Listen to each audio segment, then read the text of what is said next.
ఏపీలో ఎన్నికల విధులకు వాలంటీర్లు దూరమైన సంగతి తెలిసిందే. పింఛన్ల పంపిణీకి కూడా వీరిని దూరంగా ఉంచాలని, వాలంటీర్ల ద్వారా నగదు పంపిణీ చేయొద్దని ఎన్నికల కమిషన్ ఆదేశించింది. పింఛనుదారులంతా గ్రామ వార్డు సచివాలయాలకు వెళ్లి పింఛన్లు తీసుకుంటున్నారు. ఈ నేపథ్యంలో అధికార ప్రతిపక్ష నేతల మధ్య మాటల యుద్ధం జరుగుతుంది. మరొక వైపు చూసుకుంటే కొందరు వాలంటీర్లు రాజీనామాలు కూడా సమర్పిస్తున్నారు. ఇటువంటి తరుణంలో ముఖ్యమంత్రి జగన్ వారికి శుభవార్తను వినిపించారు. చిత్తూరు జిల్లా నాయుడుపేటలో ముఖ్యమంత్రి జగన్ బస్సు యాత్రను చేపట్టారు.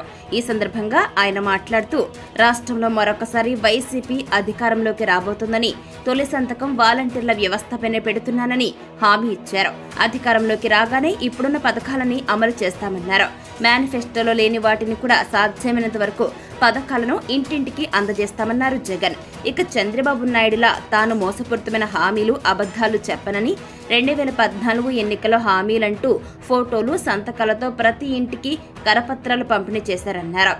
చంద్రబాబు వన్ని వెన్నుపోట్లు, కుట్రలు, మోసాలు, కుతంత్రాలేనని ఎద్దేవా చేశారు. తన అనేవారంతా బాబుకు నాన్ లోకలని, పొత్తులు జిత్తులతో పని లేకుండా ఇంటింటికి మంచి చేశానని జగన్ అన్నారు. చంద్రబాబు కిచిడి మేనిఫెస్టోతో తాను పోటీ పడదలుచుకోలేదన్నారు. వాలంటీర్ల వ్యవస్థకు సంబంధించి ప్రజెంట్ రాష్ట్రంలోని ప్రధాన రాజకీయ పార్టీల మధ్య రాజకీయ రగడ జరుగుతుంది. వైసీపీ ప్రభుత్వం కావాలని నగదును ఇంటింటికి పంపిణీ చేయకుండా ఎత్తుగడలకు పాల్పడుతుందని తెలుగుదేశం, జనసేన, బీజేపీ కూటమి విమర్శిస్తున్నాయి.